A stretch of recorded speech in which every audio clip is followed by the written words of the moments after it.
Hey everybody, so this is our presentation over human rights in China by Rachel, Sydney, Hope, Julie, Kimmy, and Heather.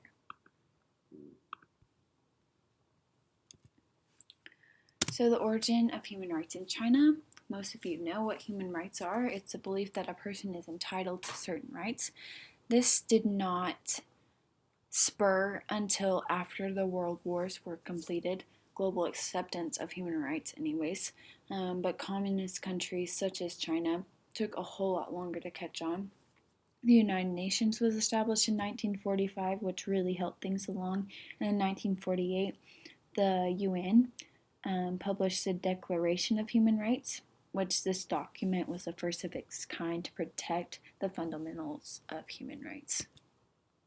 The People's Republic of China was established in 1949. Prior to this, China was ruled under feudalism as a dynasty. So whenever Mao Zedong came to power, he consolidated the powers of the government and made many reforms politically, socially, economically.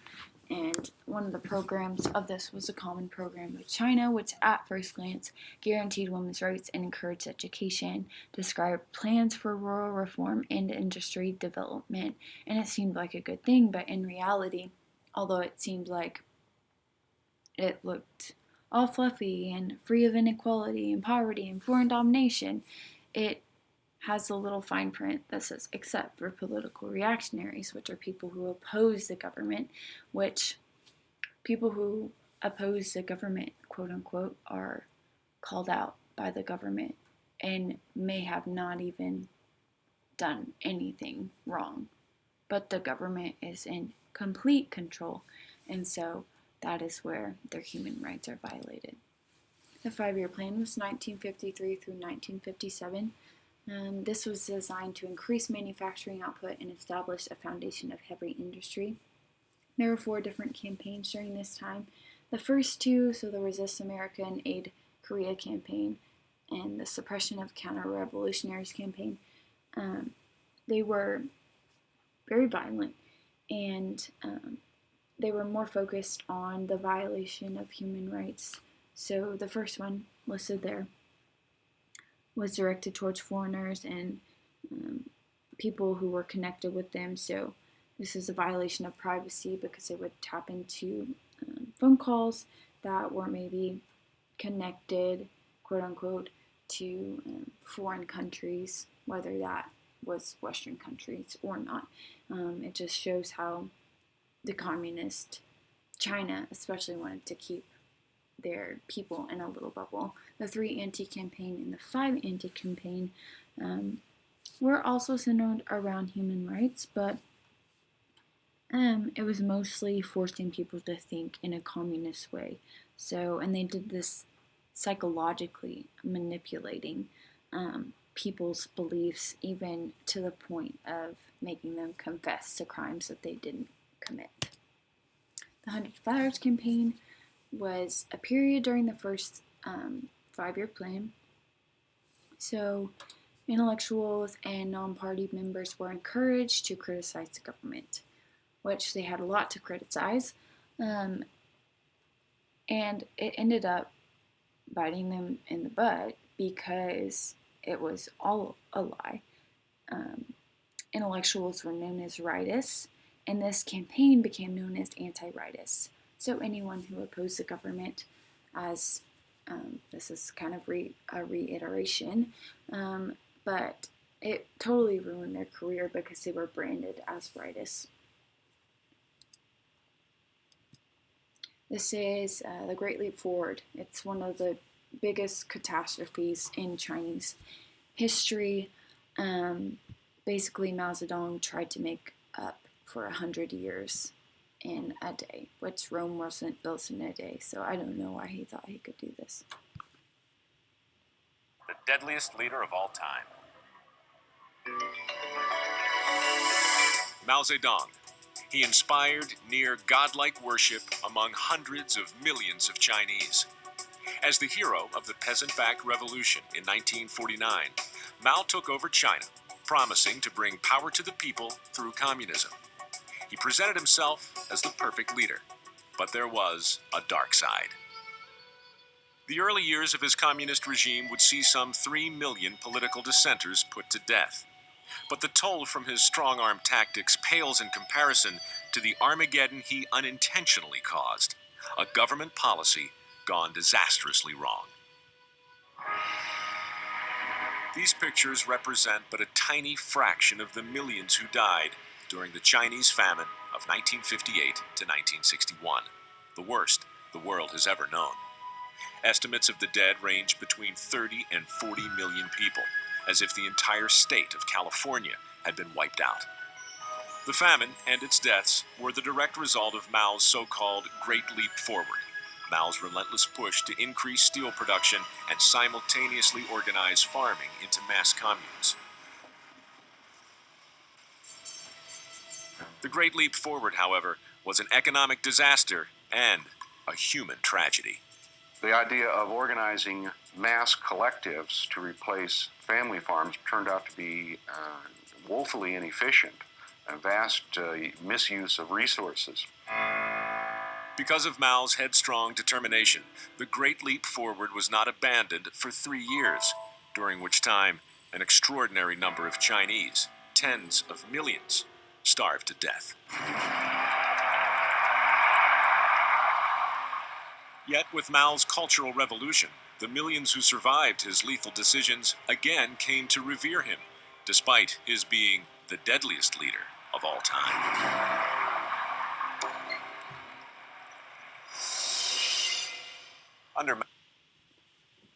The video goes on to say that the Great Leap Forward killed more people than Hitler did in the Holocaust. And I just think it's so interesting to me that, I have never learned about this until this class.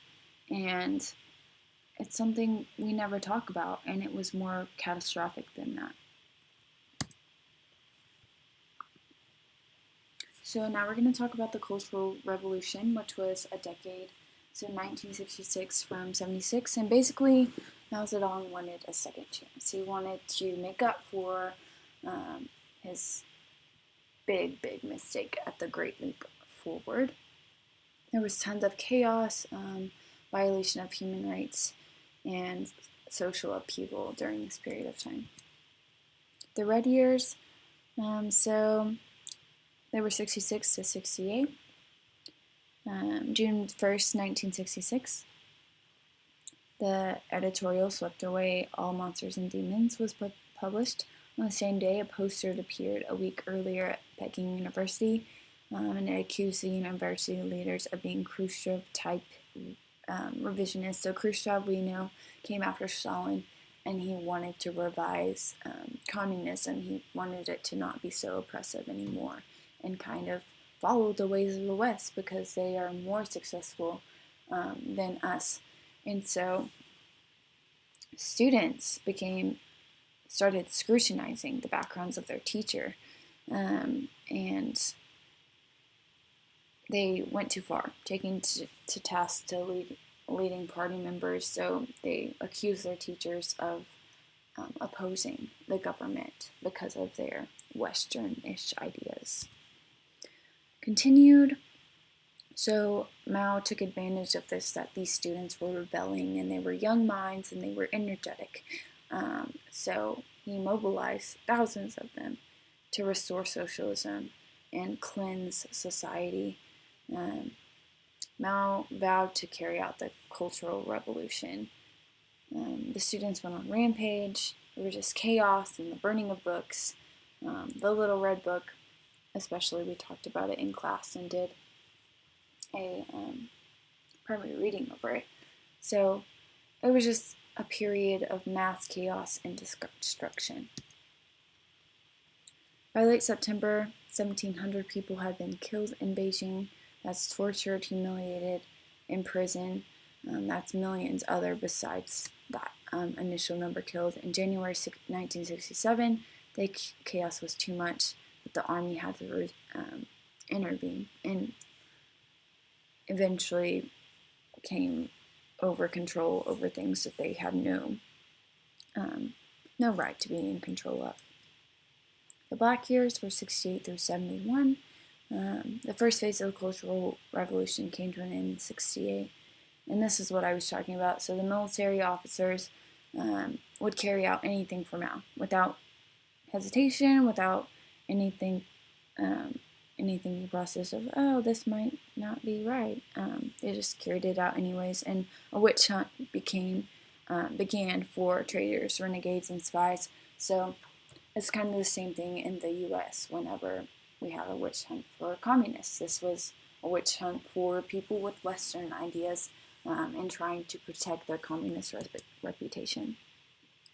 So there's large numbers, as you can see here, of people harassed, people who died, committed suicide, and then a large number of people incarcerated, interrogated, and denounced. So basically, millions of people, by the time this was all over, hundreds of thousands of people were totally out of their mind.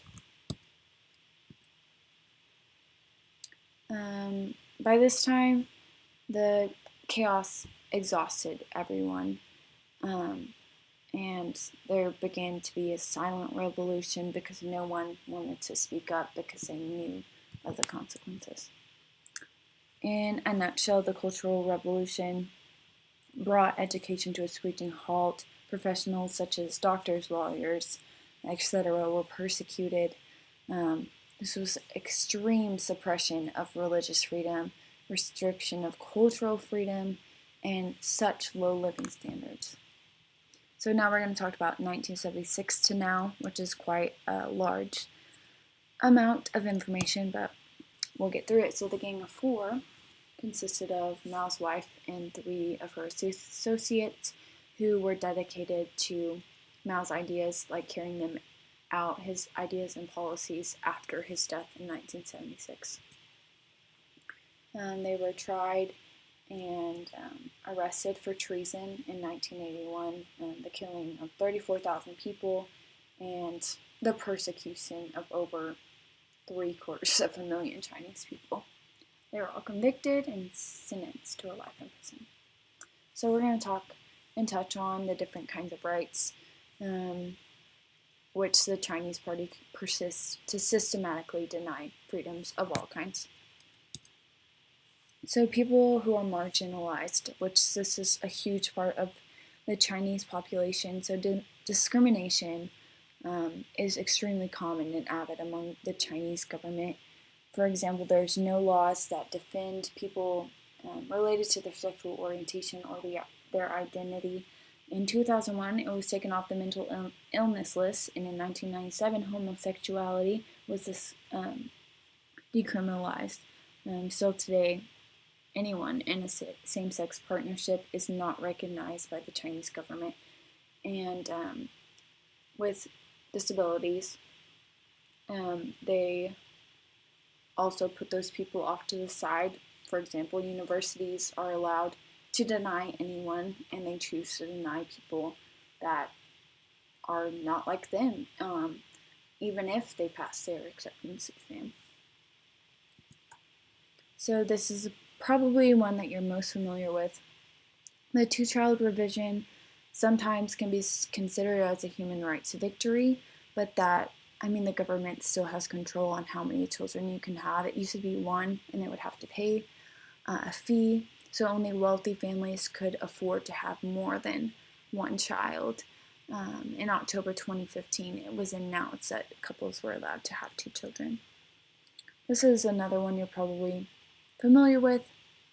It's a censorship in the media and internet, so they watch what you do on the internet, what you post, how you express yourself, which is a freedom we definitely take for granted here in the U.S.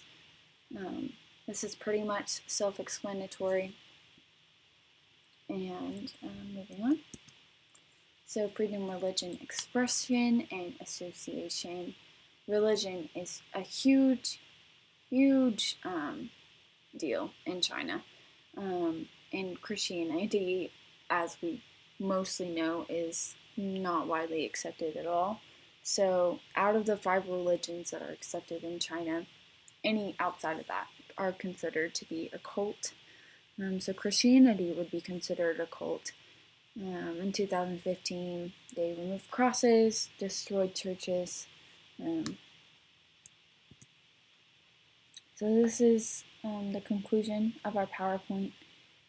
I want to just say that China is very successful economically and industrially now. I mean, we buy everything from them. So many things are manufactured there, but they are severely, severely lacking in the department of respect, freedom, and equality of life of the people that live in China. So I just think we don't really know what we take for granted. And it was interesting to learn about all this.